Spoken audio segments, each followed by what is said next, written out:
হচ্ছে class test দুইটা নিব, একটা মিড টার্মে নিব, একটা ফাইনাল টার্মে নিব, ঠিক আছে? ক্লাস টেস্টটা আপনাদের কোন ক্লাসে হবে? ফার্স্ট ক্লাস টেস্টটা আমরা উইক 3 তে গিয়ে নিব, মানে 3 নাম্বার ক্লাসে প্রথম ক্লাস টেস্ট হবে, এর পরের সপ্তাহের পরের সপ্তাহ, বুঝতে পেরেছি? এবং 8 নাম্বার ক্লাসে গিয়ে আরেকটা ক্লাস টেস্ট হবে। 8 নাম্বার ক্লাসটা উইক 8 অটোমেটিক্যালি হয়তোবা আপনাদের ফাইনাল টার্মেই পড়বে, ঠিক আছে? উইক 8 এর জায়গায় উইক 10 ও হতে পারে, বাট ফাইনাল টার্মের মোটামুটি শুরুতে আমরা আরেকটা ক্লাস টেস্ট নিব। আচ্ছা, এবং একটা প্রেজেন্টেশন থাকবে আপনাদের, সেই প্রেজেন্টেশনটা উইক 10 এ হবে, ঠিক আছে? 10 নাম্বার ক্লাসে প্রেজেন্টেশন হবে। প্রেজেন্টেশনটা আপনারা আপনার রেকর্ড করবেন, রেকর্ড করে আপনাদের গ্রুপে আপলোড করবেন, ওকে? আচ্ছা, মার্ক ডিস্ট্রিবিউশনটা আপনারা জানেন, তারপরেও আমি একটু বলে দিচ্ছি। আপনাদের ক্লাস অ্যাটেন্ডেন্সে 10% মার্কস থাকে, ক্লাস টেস্টে থেকে 10%, মানে আমি দুইটা যে ক্লাস টেস্ট নিব এখান থেকে বেস্ট ওয়ান কাউন্ট করব, ঠিক আছে? অ্যাসাইনমেন্ট অর প্রেজেন্টেশন, ঠিক আছে? আপনার অ্যাসাইনমেন্ট অবলিক প্রেজেন্টেশন, আমরা প্রেজেন্টেশন নিব আর হচ্ছে সেখানে 10% মার্ক অ্যাড করব, ঠিক আছে? আর মিড টার্মে 30% and final term 40%, okay? Clear? আচ্ছা, যেহেতু আমি আপনাদেরকে ডেটগুলো বলে দিচ্ছি যে কবে কবে হবে আপনাদের ক্লাস টেস্ট, সো আমি কিন্তু আপনাদের আলাদা করে মেকআপ কোনো ক্লাস টেস্ট নিব না, ঠিক আছে? আচ্ছা, তাহলে ক্লিয়ার আমরা ইঞ্জিনিয়ারিং এথিক্স এর ইঞ্জিনিয়ারিং কেন করতে চাচ্ছি, কি দরকার, এখান থেকে কি শিখবো, কোর্স থেকে কি ফলো করতে হবে, টপিক ওয়াইজ সব 14টা সপ্তাহে কি কি পড়বো, এবং আপনাদের পরীক্ষা কবে কবে হবে এবং কত কত নাম্বারের হবে, মোটামুটি একটা ধারণা পেয়েছেন আশা করি। আচ্ছা, তাহলে এখন আমরা শুরু করি। হ্যাঁ, আমরা আমাদের ফার্স্ট চ্যাপ্টার শুরু করব।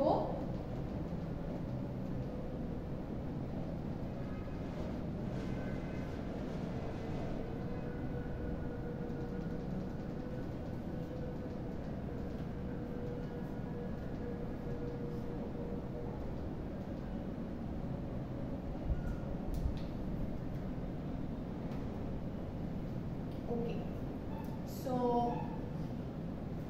ইঞ্জিনিয়ারিং প্রফেশনাল এথিক্স চ্যাপ্টার 1, যিনি নাম্বার চাইলেন উনি চলে গিয়েছেন, তাই তো? আচ্ছা, সো ওনাকে আপনারা প্রোভাইড করতে পারেন, আর উনি এখান থেকে নিয়ে নেবে, অসুবিধা নেই। দিয়ে দিয়েছেন? ওকে, সো আজকে আমরা লেকচার 1 এথিক্স অ্যান্ড রেসপন্সিবিলিটিস, এই চ্যাপ্টারটা আমাদের দুইটা উইকে বিভক্ত করা আছে। হ্যাঁ, 2 সপ্তাহে আমরা এই চ্যাপ্টারটা শেষ করব। আজকে আমরা মোটামুটি এথিক্স ম্যানেজমেন্ট পর্যন্ত পড়ব, that means ethics, professional ethics and ethics management, ওকে?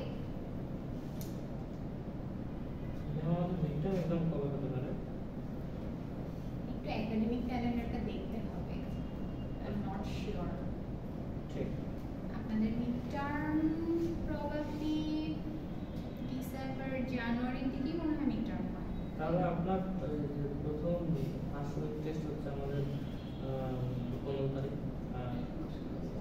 প্রথম ক্লাস টেস্ট হচ্ছে আপনার নেক্সট উইকের পরের উইক, 15 তারিখ। 15 তারিখ হচ্ছে।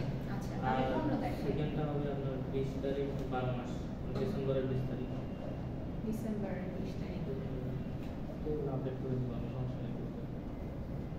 সেকেন্ডটা আপাতত দিয়েন না, প্রথমটাই দেন। প্রথমটা দেন যে 15 তারিখে ফার্স্ট ক্লাস টেস্ট হবে, এবং দেখেন ফিজিক্যাল ক্লাস টেস্ট নিচ্ছি, ক্লাস টেস্টগুলোতে আসেন।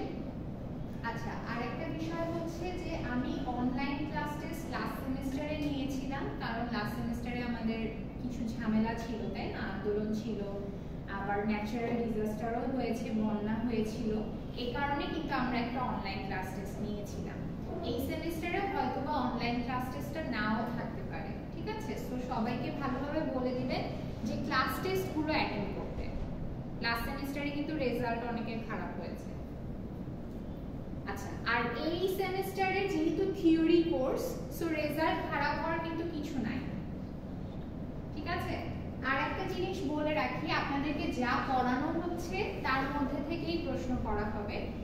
এখানে অনেকগুলো কেস স্টাডি থাকবে, সো কেস স্টাডি যেগুলো সলভ করাবো এগুলোর মধ্যে থেকে ইনশাআল্লাহ পরীক্ষায় থাকবে, ওকে? বাট আমি আপনাদের কাছ থেকে এক্সপেক্ট করব যে আপনারা নকল করবেন না। এবারও কমপ্লেন এসছে আমার কাছে যে আপনারা এক্সাম হলে অনেক, মানে যেই টিচারই দেখি, বিবিএ টিচাররা আমাকে বলেন কেমন লাগে যে ম্যাডাম আপনার পরীক্ষায় এরকম তো অনেক নকল ধরলাম। আপনাকে খেপানোর জন্য বলছিলেন আসলে তাই না, মানে আর কাজ নেই, টিচারদের আমাকে খেপানোর জন্য বলবে। আচ্ছা আচ্ছা, আমরা শুরু করি। হ্যাঁ, what is engineering ethics? First of all আপনারা আমাকে বলেন যে এথিক্সটা কি, নৈতিকতা বলতে আমরা কি বুঝি? একটা মানুষের আপনার ভালো এবং মন্দ, কোনটা ভালো কোনটা মন্দ সেটা বুঝতে পারা, সেটার মধ্যে পার্থক্য বুঝতে পারা, এবং যেটা রাইট মানে যেটা ঠিক সেই সিদ্ধান্তটা গ্রহণ করতে পারার যে অনুভূতি বা সেই সিদ্ধান্তটা গ্রহণ করতে পারার যে দক্ষতা, সেটাকেই বলা হচ্ছে কি ethics, right? To distinguish between right and wrong and behave according to that or take decisions according to that. Okay? তাহলে দেখেন, ethics are moral principles that guide a person's behavior. মানে ethics হচ্ছে কি আপনার মোরাল প্রিন্সিপাল, মোরাল ভ্যালিউস, যেগুলো কিনা আপনার ব্যবহারিক চারিত্রিক বৈশিষ্ট্যকে নির্দেশ করে। মানে একটা মানুষের কিন্তু আপনি চারিত্রিক বৈশিষ্ট্য দেখে, গুণাবলী দেখে বলতে পারবেন যে মানুষটার ভ্যালিউস কিরকম, এথিক্স কিরকম, রাইট? সো এথিক্স হচ্ছে আপনার একটা মোরাল প্রিন্সিপাল যা কিনা মানুষের বিহেভিয়ারকে গাইড করে। আচ্ছা, এবং principles and guidelines engineers follow to ensure their decision making is aligned their obligations to the public, their clients and the industry. মানে প্রিন্সিপালস এন্ড গাইডলাইন্স যেগুলো ইঞ্জিনিয়াররা ফলো করে একটা ডিসিশন মেক করতে, যেই সিদ্ধান্তগুলো আপনার জনগণের সাথে সম্পৃক্ততা রাখে, যে সিদ্ধান্ত আপনার সাধারণ জনগণের জীবনে ইমপ্যাক্ট ফেলবে বা আপনার অর্গানাইজেশনের রেপুটেশনের উপরে ইমপ্যাক্ট ফেলবে বা আপনার ক্লায়েন্টের উপরে ইমপ্যাক্ট ফেলবে, সেই ধরনের সিদ্ধান্তগুলো নেওয়ার জন্য একটা ইঞ্জিনিয়ার যেই গাইডলাইনগুলো ফলো করে থাকে সেগুলোকে বলা হচ্ছে কি এথিক্স। যেন আপনি এই গাইডলাইনগুলো ফলো করে এমন একটা সিদ্ধান্ত নেন যেই সিদ্ধান্তটা একটা ভালো ইমপ্যাক্ট ফেলে মানুষের লাইফে, সেই সিদ্ধান্তের সাথে জড়িত যে সকল জীবন আছে। বুঝতে পেরেছেন? খুবই সিম্পল কিন্তু একটু মানে অ্যানালাইটিক্যাল, রাইট? আচ্ছা, এখন দেখেন এথিক্স কি সেটা বুঝলাম। ইঞ্জিনিয়ারিং এথিক্স কি? যেই এথিক্স গুলো ইঞ্জিনিয়াররা ফলো করে, তাই তো? আচ্ছা, এন্ড প্রফেশনাল এথিক্স কি? প্রফেশনাল এথিক্স হচ্ছে যেই এথিক্সটা ফলো করে বা যেই গাইডলাইনগুলো ফলো করে আপনি সিদ্ধান্ত নেন একটা বিজনেস এনভায়রনমেন্টে বা একটা প্রফেশনাল অর্গানাইজেশনে, সেটাকে বলা হচ্ছে কি professional ethics. Principles that govern the behavior of a person or group in a business environment and provide rules on how a person should act towards other people and institutions in such an environment. বুঝতে পেরেছেন? Second পয়েন্টটা বুঝতে পেরেছেন? Second পয়েন্টটা কি বলেছে? কিছু rules provide করে, যেই রুলস গুলো দ্বারা মানুষ কিভাবে আপনার অন্য মানুষ বা একটা ইনস্টিটিউশনের মধ্যে কিভাবে বিহেভ করবে সেই রুলস গুলো আপনার প্রোভাইড করে। ঠিক আছে?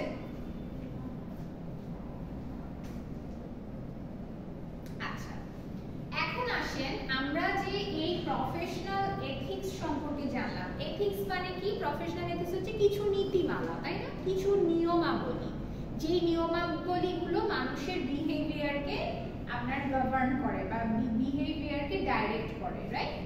সো এই নীতিমালাগুলোকে আমরা অনেকগুলো ভাগে ভাগ করতে পারি।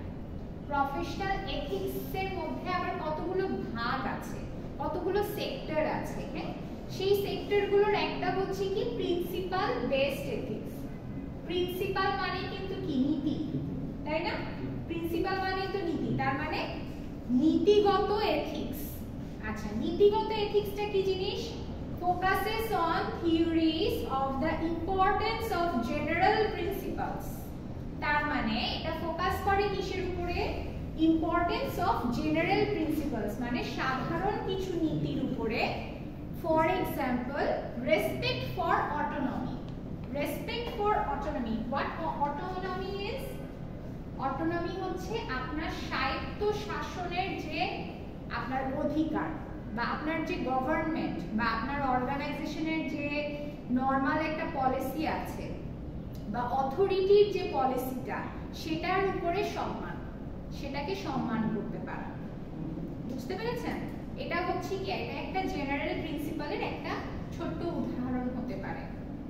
অটোনমি হচ্ছে স্বায়ত্তশাসিত, স্বায়ত্তশাসনের অধিকারের উপরে আপনার সম্মানটা, সম্মানবোধ আছে কিনা। বেনিফিশিয়েন্স, বেনিফিশিয়েন্স কি?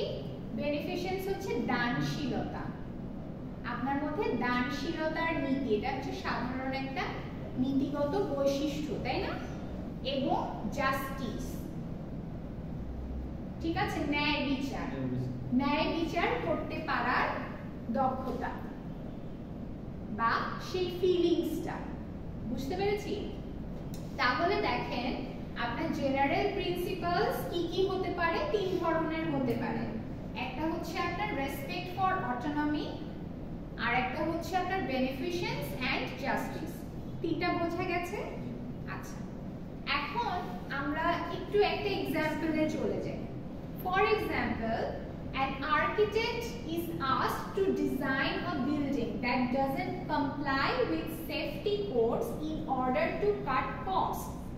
The client insists on the design to maximize profits. বুঝতে পেরেছেন তো অর্থটা? মানে একজন আর্কিটেক্ট একটা বিল্ডিং এর ডিজাইন করার অফার পাইছে। এখন সেই বিল্ডিংটা যে ডিজাইন করবে, ওই বিল্ডিংটা ডিজাইন করার অফার পাইছে, বাট যেভাবে তাকে ডিজাইন করা হয়েছে, মানে ডিজাইন করতে বলা হয়েছে, সেটা করতে গেলে ওর হচ্ছে আপনার মানে সেফটি মেজারগুলো ঠিকভাবে ফলো করা যাচ্ছে না, যেভাবে তাকে করতে বলা হয়েছে। কেন সেভাবে করতে বলা হয়েছে? যেন কস্টিংটা কম পড়ে। আচ্ছা, ধরেন যে একটা বিল্ডিং যখন আপনি বানাবেন, তখন বিল্ডিং এর অনেক সেফটি সিকিউরিটি আপনার কনস্ট্রাকশনে ফলো করতে হয়, তাই না? যে আপনি হচ্ছে কয়তলা বিল্ডিং এর জন্য কতটুকু ফাউন্ডেশন ক্রিয়েট করতে হবে, রাইট? পাইলিং কিভাবে করতে হবে, হ্যাঁ, সেটার জন্য কস্টিং কতটুকু লাগবে, আপনার তো একটা বাজেট থাকে, তাই না? ওই বাজেট অনুযায়ী কাজ করতে হয়। যদি আপনার বাজেট কম থাকে, তাহলে কিন্তু আপনি ভালো প্রোডাক্ট ইউজ করতে পারবেন না, তাই তো? তখন কিন্তু সেফটির একটা ইস্যু চলে আসে। তো এরকম হয়েছে ব্যাপারটা। এখন যে ক্লায়েন্ট আছে, মানে যে বিল্ডিংটা তাকে করতে দিয়েছে, যার কাছ থেকে অফারটা এসেছে, সে কি করছে? সে এই ডিজাইনটাই ফলো করতে বলছে, কারণ সেটা এইটা ফলো করলে কি হবে? তার প্রফিট হবে, কম খরচে বিল্ডিংটা করে ফেলতে পারবে, রাইট? কিন্তু কি হবে? আপনার সেফটি মেজার হচ্ছে না। আচ্ছা, এখন দেখেন এটা হচ্ছে সিনারিও। এখন এই ধরনের সিনারিওতে ইঞ্জিনিয়ারটা, আর্কিটেক্টটা কি করবে? আর্কিটেক্টের কি করা উচিত? এখানে একটা চ্যালেঞ্জ আছে। চ্যালেঞ্জটা কি? balancing the client's demands with the ethical responsibility to prioritize the safety of the building's occupants. মানে কি হচ্ছে, আপনি ক্লায়েন্টের ডিমান্ডের সাথে কিভাবে যারা পরবর্তীতে এই বিল্ডিং এ থাকবে তাদের সেফটির মধ্যে একটা ব্যালেন্স করবেন। আপনি কি ক্লায়েন্ট এখন যে ডিমান্ডটা আপনার কাছে করছে সেটা ফুলফিল করবেন, নাকি আপনি পরবর্তীতে যারা এই বিল্ডিংটা ইউজ করবে তাদের সেফটির কথা চিন্তা করবেন? রানা প্লাজার কথা মনে আছে? সো কাইন্ড অফ এরকম। কেন হলো সেটা, কেন হলো?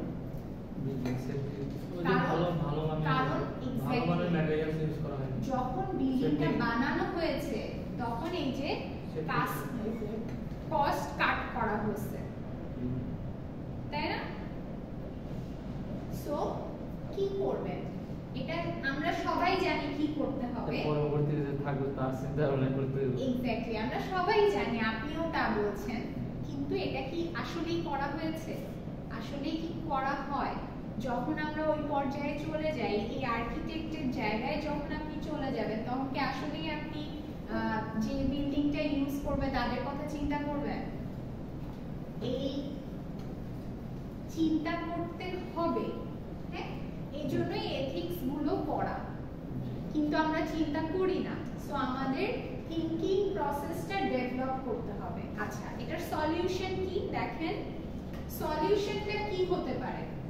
The architect should adhere the principle based ethics. আচ্ছা, যখন আপনারা সলিউশন লিখবেন তখন অবশ্যই সলিউশনের ফার্স্টেই আপনার বলে দিতে হবে যে এটা প্রিন্সিপাল বেসড এথিক্স ফলো করতে হবে। বুঝতে পারছেন? পরীক্ষায় যখন আসবে তখন আপনার অনেকগুলো, এই যে সেক্টর তো অনেকগুলো আছে এথিক্সের, যেটা বললাম প্রফেশনাল এথিক্সের মধ্যে প্রিন্সিপাল বেসড এথিক্স আছে, আদার সেক্টরও আছে। তো এখানে দেখে আপনার কি মনে হচ্ছে এটা প্রিন্সিপাল বেসড এথিক্স এর মধ্যেই পড়ছে? সো এটা বলে দিতে হবে যে the architect should adhere to principle based ethics by refusing to compromise on safety standards, engaging in open communication with the client about the importance of safety regulation and potential legal consequences is crucial. মানে আপনার কি বলতে হবে, এখন আপনার যে client সেও নিশ্চয়ই জানে যে এখানে সেফটি মেজার নাই, তাই না? কিন্তু তারপরেও তো সে এটাই করতে যাচ্ছে, তাহলে তাকে কি বুঝাতে হবে? তাকে এখন ল বুঝাতে হবে যে লিগ্যাল কনসিকুয়েন্সেস কি হতে পারে যদি দুর্ঘটনা ঘটে, তাহলে কি হতে পারে তোমার এগেইনস্টে, সেটাও তাকে বুঝাতে হবে। If the client insists on the unsafe design, তারপরেও যদি ক্লায়েন্ট তোমাকে ইনসিস্ট করতে থাকে, the architect may need to terminate the contract to maintain professional integrity and ensure the well-being of future occupants. বুঝতে পারছি? যদি এর পরেও সে জোর করে তাহলে আপনার প্রজেক্টটা ক্যান্সেল করে দিতে হবে। ঠিক আছে?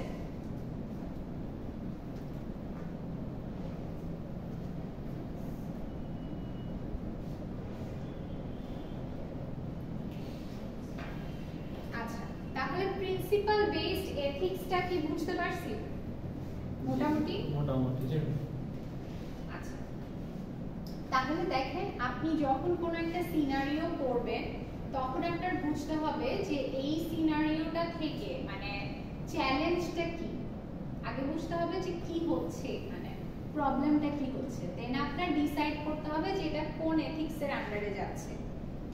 প্রিন্সিপাল বেসড এথিক্স কখন বুঝবো? যখন কিনা আপনি সাধারণ যে সকল নীতিমালা আছে বা সাধারণ যে সকল আপনার প্রিন্সিপাল আছে সেগুলোর এগেইনস্টে চলে যাচ্ছে।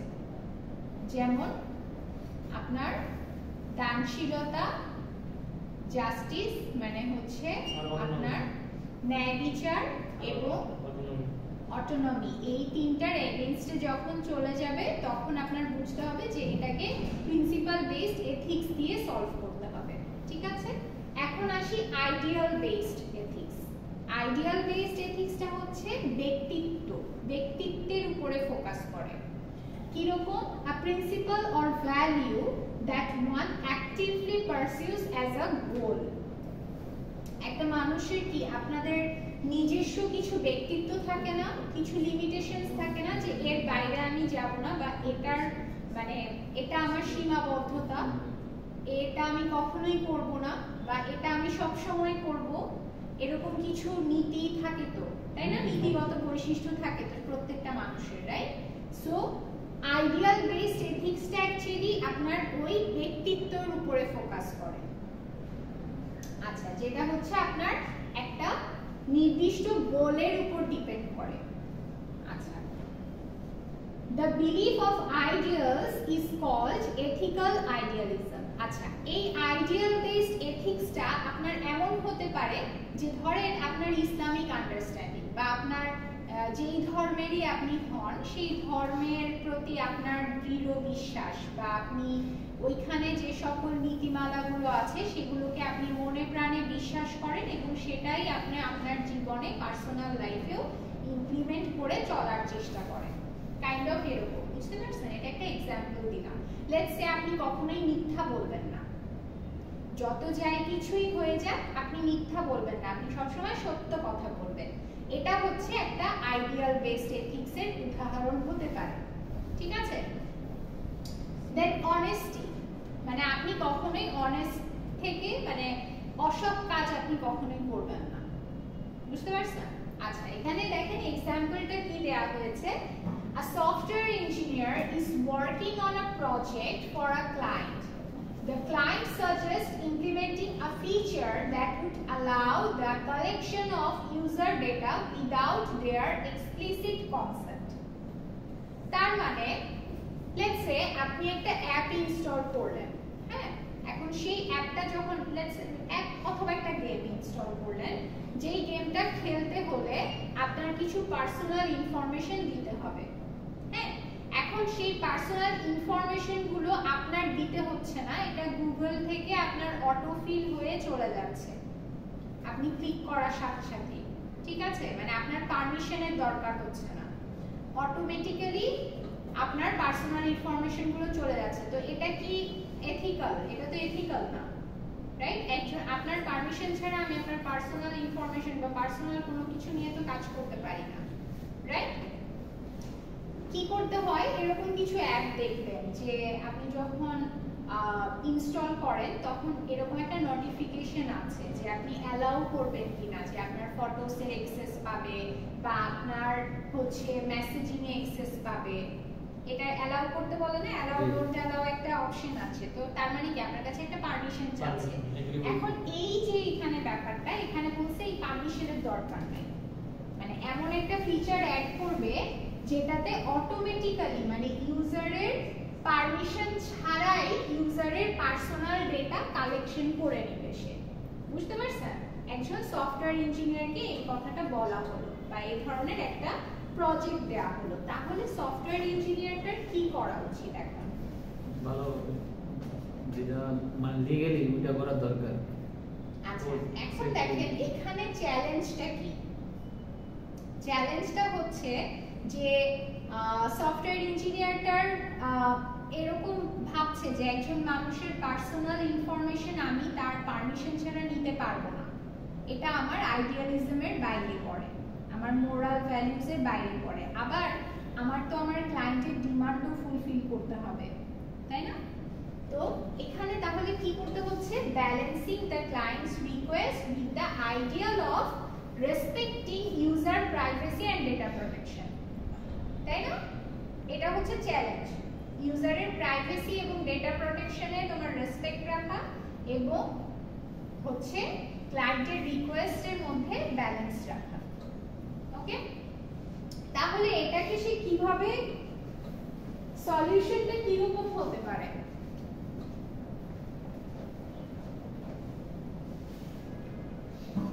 প্রাইভেসি না দিলে তো কেউ ইনস্টল করবে না, অ্যাপসটা চালাবে না, আর গেমটাও তো প্রাইভেসি আর ডাটা প্রোটেকশনের ব্যাপার। হ্যাঁ, এটা তো আপনি হচ্ছে বুঝতেই পারছেন না, ইউজার তো জানতে পারছে না, তার কাছে তো পারমিশন চাওয়া হচ্ছে না, ওইটার পারমিশন ছাড়াই তো। হ্যাঁ, তো আপনি অ্যাপটা হচ্ছে ইনস্টল করার সাথে সাথেই তো আপনার ডেটাগুলো চলে যাচ্ছে। এমন একটা ফিচার আছে যেটা চালালে আপনি হচ্ছে ডেটাগুলো চলে যাবে, রাইট?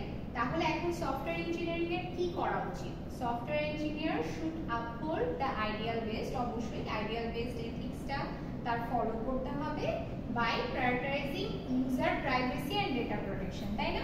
এটা তো আমরা বুঝতেই পারতেছি। আচ্ছা, দ্য ইঞ্জিনিয়ার ক্যান এক্সপ্লেইন, এখন কিভাবে এটা সে করবে?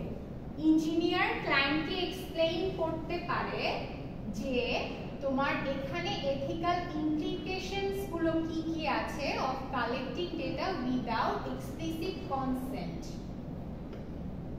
emphasizing the importance of user trust and compliance of data with data protection laws।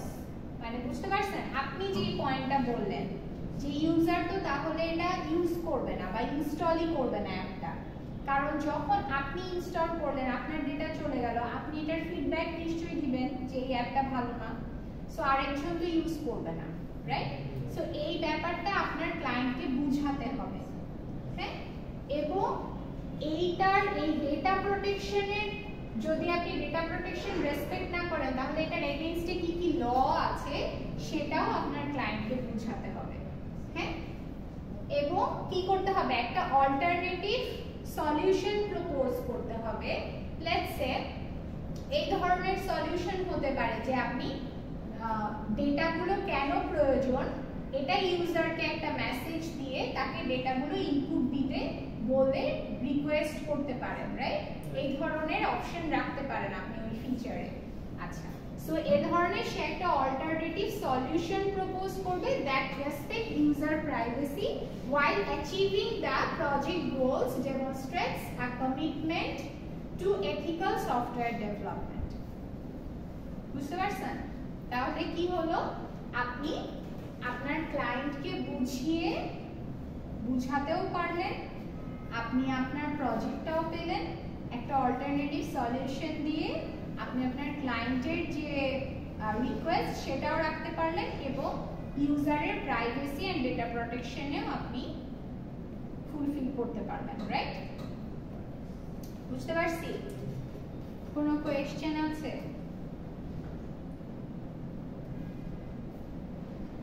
কোনো কোয়েশ্চেন নাই? আচ্ছা, আপনারা যদি না বোঝেন বা যদি কোথাও কোনো প্রশ্ন থাকে বা ধরেন আপনার কাছে যদি মনে হয় যে এই সলিউশনটা এইভাবে না হয়ে তো অন্যভাবেও হতে পারত, সেগুলো কিন্তু আপনাদের বলতে হবে, হ্যাঁ? রেসপন্স করতে হবে।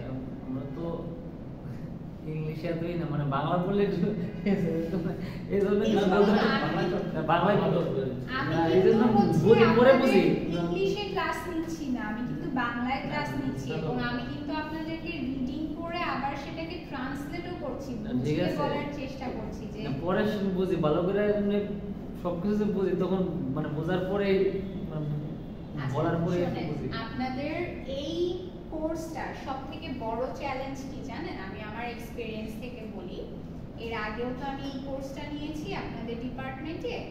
আপনাদের সবথেকে বড় চ্যালেঞ্জ হচ্ছে ইংলিশ, কারণ এই কোর্সটা অনেক সহজ একটা কোর্স, মানে এই জিনিসগুলো আপনারা কিন্তু জানেন, তাই না? আপনার যখন সিনারিওটা দেখছেন, যখন আমি এক্সপ্লেন করছি তখনই ফিল করতেছেন না যে কি করতে হবে, এটার সলিউশন কি হবে, আপনি কিন্তু জানেন। এই যে এই জিনিসটা বাংলায় দিলে একদম পুরো 3-4 পেজ লিখতে পারবেন না যে কি করতে হবে ওই ইঞ্জিনিয়ারের এখন, তাহলে লিখতে তো পারবেন কিন্তু কি হচ্ছে, প্রবলেমটা হচ্ছে যে এটাকে আপনি ট্রান্সলেট করতে পারছেন না।